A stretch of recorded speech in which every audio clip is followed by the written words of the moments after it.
Manipur Lengaki Rural Development and Panchayati Raj Loisangi Makhada Laiba Manipur State Rural Livelihood Mission gi Thoubal block na promote tawduna semkhiba Ningol Khudol VLF Wangbal Part 1 gi ahumlak suba chahi gi oiba mifam ngasi pangthoktuna kupna khananai na khre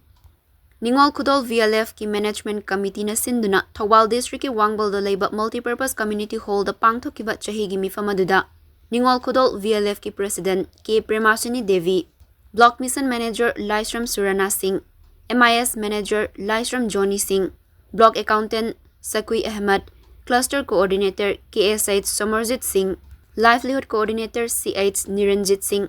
Project Officer Sapam Nabachandra Singh, SWC Club ki President TH Munal, Ward Member L Ibotombi Amadi Mentor W Savasini Devi na atoiba mitung sing oina sarukya ki. Tongan-tongan ba self-help group tarani thoina punsilaga semba Ningol Khudol VLF ki chahi gi mifam aduda secretary report puthoktu na hana pangthokraba thabak sing amadi paikhatkadaba thabak thawrang singi matangda kupna khanaki amadi VLF adugi makhada leiriba self-help group singi maraktagi luchingbi amamamna su makhoi gi pangthokningba thabak singi matangda wafam sing phongdokhanki